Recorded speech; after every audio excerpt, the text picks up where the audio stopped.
Assalamualaikum warahmatullahi wabarakatuh. Bismillahirrahmanirrahim. Wassalatu wassalamu ala Rasulillah sayyidina ibni Abdillah. La haula wala quwata illa billah. Amma ba'du. Alhamdulillahil alamin, sahabat-sahabat sekalian yang dirahmati Allah. Pada pagi hari ini alhamdulillah kita diberikan kesehatan. Semoga kita semuanya diberikan maghfirah dan maunah Allah Subhanahu wa taala. Amin ya rabbal alamin. Pada kesempatan Ramadan kali ini saya akan membacakan sebuah kitab yaitu berjudul As-Sittin Al-Adliyah, di mana kitab ini adalah merupakan kumpulan 60 hadis tentang hak-hak perempuan di dalam Islam yang dikumpulkan oleh Kiai Haji Fakhruddin Abdul Qadir Asy-Syirboni. Beliau terinspirasi dari buku Abu Syiqqah yang berjudul Makanatul Mar'ah. Nah, di sini kitab ini akan saya kaji, akan kita pelajari bersama-sama dalam rangka mengisi pengajian Ramadan Pusat Studi Fikih Nusantara Universitas Islam Negeri Sayyid Ali Rahmatullah Wabarakatuh. Semoga selama pengajian ini kita diberikan kelancaran, keberkahan dan kesehatan oleh Allah Subhanahu wa taala. Amin ya rabbal alamin. Bismillahirrahmanirrahim. Qala al-mu'allifu rahimahullah ta'ala wa nafa'ana Allah bihi wa bi'ulumihi wa amaddana bi asrarihi wa 'adda 'alaina bi barakatihi amin ya rabbal alamin. Babun fil usulil 'ammati. Bab yang pertama adalah tentang prinsip-prinsip relasi antara laki-laki dengan perempuan. Al-hadithul awwalu an Abi Hurairah qala Rasulullah sallallahu alaihi wasallam al-muslimu akhul muslimi la yadlimuhu wa la yakhduluhu wa la yahqiruhu at-taqwa hahuna wa yushiru ila sadrihi salasa marratin bihasbi imri'in minasyari ay yahqira akhul muslima kullul muslimi 'alal muslim haramun damuhu wa maluhu wa irduhu. Dalam hadis yang pertama ini dijelaskan bahwa seorang muslim itu adalah saudara dengan muslim yang lainnya. Ya, dia tidak diperkenankan untuk mendolimi dengan sesama muslim yang lainnya, tidak boleh merendahkan dan juga tidak boleh mencibir orang lain. Di dalam menegaskan pentingnya hadis ini, Rasulullah memberikan isyarat dengan memberikan isyarat ya di dadanya gitu, ila sodri salah sama rotin sampai 3 kali. Artinya ini menunjukkan bahwa penting sekali kita harus menjaga prinsip-prinsip kemanusiaan, prinsip-prinsip persaudaraan, dan dilarang untuk saling mengintimidasi antara seseorang dengan orang yang lainnya. Selain itu kita juga harus memperhatikan bagaimana menjaga jiwa, menjaga kehormatan, dan juga menjaga harta orang lain itu sendiri. Maksud dari menjaga harta orang lain adalah dengan tidak melakukan perampasan, dan dengan menjaga kehormatan artinya kita menjaga nama baik seseorang, nama baik kita sendiri, dan dengan tujuan untuk kemaslahatan bersama. Artinya hadis ini disebutkan pertama kali oleh musannif karena memang hadis ini sebagai pondasi awal di mana antar muslim atau antar seseorang ya itu harus memiliki rasa saling mengasihi. Tidak boleh saling mengintimidasi antara satu dengan yang lainnya. Kemudian dilanjutkan dengan hadis yang kedua. An Yahya Al-Mazini anna Rasulullah sallallahu alaihi wasallam qala la dharara wa la dirara rawahu Malik wa Ibnu Majah. Hadis yang kedua ini adalah menjelaskan tentang larangan seseorang untuk tidak melakukan bahaya baik pada diri sendiri ataupun orang lain. Adapun hadis ini biasa kita dengarkan di dalam kaidah fikih karena memang bahasanya yang sangat singkat dan padat dan biasa menjadi aksioma dalam fikih atau kaidah fikih. Artinya bahwa tindakan menyakiti itu hukumnya adalah haram, baik untuk diri sendiri ataupun untuk orang lain. Adapun secara bahasa, di dalam hadis ini ada 2 istilah yang berbeda tetapi hampir sama, yaitu lafadz doror dan lafadz diror. Nah, Doror itu diartikan dengan bahaya atau biasa diartikan dengan bahaya, sedangkan diror itu diartikan dengan membahayakan. Artinya apa? Perbedaan antara dua kalimat tersebut.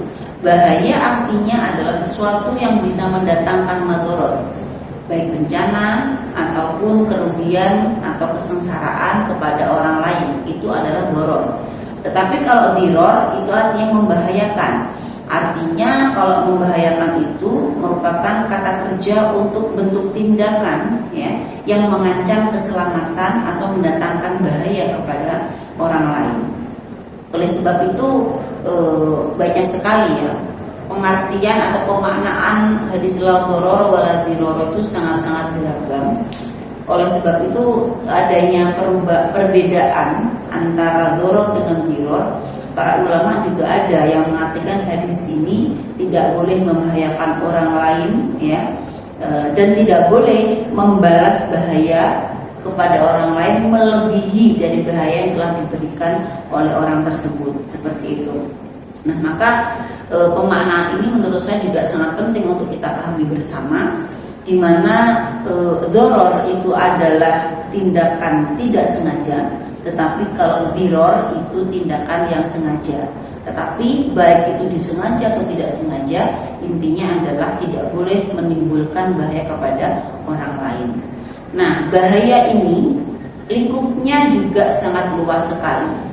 Bisa kita temukan di dalam relasi keluarga antara suami dengan istri misalkan, atau dengan keluarga dengan anak atau sanak saudara yang lain, tetapi juga bisa berimplikasi kepada negara. Artinya kebijakan negara itu harus dipastikan dapat menghadirkan kemaslahatan untuk semua warga, baik untuk laki-laki ataupun untuk perempuan. Makanya ada tasarruful imam ala ra'iyatih manutun bil maslahah. Artinya bahwa imam itu harus mengorientasikan seluruh kebijakannya itu adalah untuk kemaslahatan rakyat, seperti itu. Nah, sahabat-sahabat sekalian, dari dua hadis ini kita bisa mengambil sebuah kesimpulan bahwa sebenarnya bagaimana cara menghormati orang lain, bagaimana cara menjaga nama baik orang lain, salah satunya adalah dengan tidak memberikan bahaya kepada orang. Nah, ini kalau kita melihat salah satu contoh ya dari hasil musyawarah keagamaan Kongres Ulama Perempuan Indonesia atau KUPI misalnya, di situ bentuk-bentuk fatwanya itu selalu berorientasi untuk kemaslahatan. Ya, artinya kemaslahatan perempuan. Nah, jadi selalu menjadi dasar utama gitu ya. Selain fatwa KUPI mungkin juga ada ya fatwa-fatwa yang lain yang orientasinya itu pasti tidak diperbolehkan untuk bahaya. Saya berikan satu contoh misalnya. Di fatwa KUPI kedua kemarin itu dibahas tentang bahaya untuk pemaksaan perkawinan terhadap perempuan. Mungkin banyak masyarakat yang bertanya-tanya, loh, saya dulu dipaksa juga tuh oleh orang tua saya untuk menikah, tetapi sekarang baik-baik saja kehidupan saya misalnya. Terus kemudian juga ada mungkin yang menceritakan gitu ya, memang apa bahayanya perkawinan gitu kan, dipaksa menikah. Toh menikah itu kan juga sesuatu yang baik, menikah itu juga ibadah gitu ya. Jadi ya nggak apa-apa untuk dipaksa untuk melakukan kebaikan kok tidak boleh gitu. Nah, ada beberapa orang yang memberikan komentar seperti itu. Tetapi coba kita lihat ya, bentuk daripada fatwa tersebut, itu kalimatnya itu adalah bahaya. Nah, artinya tidak untuk kemungkinan bahwa praktik pemaksaan perkawinan itu juga salah satunya ada yang mengandung bahaya bagi seseorang, begitu. Nah, jadi kalau tidak terkena bahaya ya sudah, tidak terkena kitab fatwa tersebut kan begitu. Tetapi yang namanya paksaan itu tentu saja tidak enak kan begitu. Nah, maka hadis ini sebenarnya mengorientasikan kepada kemaslahatan dalam kehidupan sehari-hari, tidak diperbolehkan untuk melukai ya di kehidupan baik keluarga ataupun bernegara, seperti itu. Selanjutnya hadis yang ketiga, Hadis yang ketiga, Anin Nawas bin Sam'an al-Ansari qala sa'altu Rasulullah sallallahu alaihi wasallam 'anil birri wal ithmi faqala al birru husnul khuluqi wal ithmu ma haka fi sadrika wa karihta ayyatali 'alaihin nas. Diriwayatkan dari Nawas bin Sam'an al-Ansari, dia bertanya kepada Rasulullah, Rasul, apa sih pengertian dari al-bir dan al-ithm? Apa pengertian dari kebaikan dan keburukan? Gitu. Rasulullah menjawab, al-birru husnul khuluq. Jadi kebaikan itu adalah akhlak yang mulia. Sedangkan apa pengertian dari keburukan? Keburukan dalam hal ini diartikan oleh Rasul mahaka fi sadrika wa karihta ayyatali 'alaihin nas. Artinya keburukan di sini sesuatu yang membuat hatimu ragu dan kamu tidak ingin orang lain melihatnya. Nah, jika melihat definisi yang telah dijelaskan oleh Rasulullah, ternyata di dalam mengartikan kebaikan, Rasulullah tidak menjawab bahwa kebaikan itu adalah prestasi-prestasi yang luar biasa atau penghasilan ataupun berupa materi yang berlimpah. Tetapi kebaikan itu menurut Rasulullah adalah baiknya akhlak. Maka tidak heran jika para ulama sering menyatakan al-ilmu al-adabu fauqal ilmi gitu ya. Jadi adab atau tata krama itu adalah di atas dari ilmu. Maka yang memperoleh derajat pertama kebaikan itu adalah akhlak. Karena jika kita melihat pada kenyataan hari ini bahwa memang banyak sekali misalnya orang-orang punya ilmu yang tinggi, tapi karena tidak memiliki akhlak yang baik itu kepada Allah ataupun kepada sesama, maka kemudian dia melakukan hal-hal yang tidak disyariatkan. Contoh misalkan menjadi pejabat yang korupsi, begitu ya. Kalaupun dia itu adalah menjadi pedagang yang kaya raya, ya jadi pedagang yang rakus atau curang, naudzubillah waliyadzubillah. Nah, teks ini, kalau merujuk teks ini menegaskan bahwa pokok kebaikan itu adalah perilaku antar sesama, baik laki-laki ataupun perempuan, itu dituntut harus memiliki akhlak yang mulia di dalam berrelasi. Nah, artinya apa? Jika laki-laki mendapatkan penghormatan dari perempuan, maka perempuan dia harus mendapatkan penghormatan dari laki-laki. Itu namanya adalah kerja-kerja mubadalah atau kerja-kerja kesalingan. Jika ridho itu didapatkan oleh perempuan dari seorang suami, maka perempuan ini akan meninggal dalam keadaan husnul khotimah. Maka demikian juga bagi laki-laki yang mendapatkan ridho dari istri dan dia meninggal, maka dia juga meninggal dalam keadaan husnul khotimah.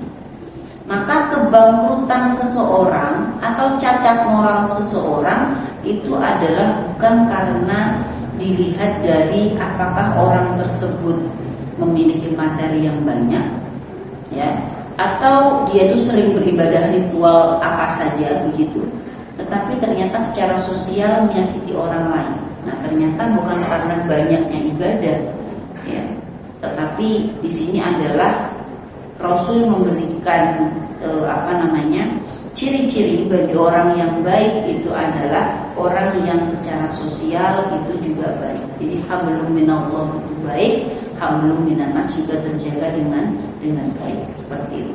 Jangan dikira kalau kita itu hanya beribadah kepada Allah kemudian Allah semakin cinta, padahal kita sering menyakiti hati orang lain. Tapi ternyata tidak gitu. Jadi bagaimana Allah mencintai kita itu adalah sebagaimana kita mencintai sesama manusia. Nah, hadis itu juga dijabarkan di dalam hadis yang berikutnya. An Abi Hurairah radhiyallahu anhu qala Rasulullah sallallahu alaihi wasallam man la yarham la yurham. Barang siapa yang menyayangi maka dia akan disayangi.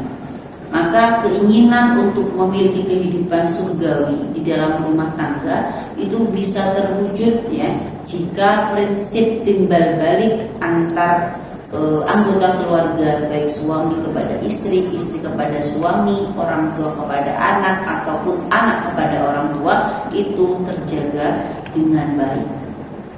Dan yang terakhir, An Jabir bin Abdullah radhiyallahu anhu, anna Rasulullah sallallahu alaihi wasallam qala, inna min ahabbikum ilayya wa aqrabikum minni majlisan yaumal qiyamah ahasinakum akhlaqan wa inna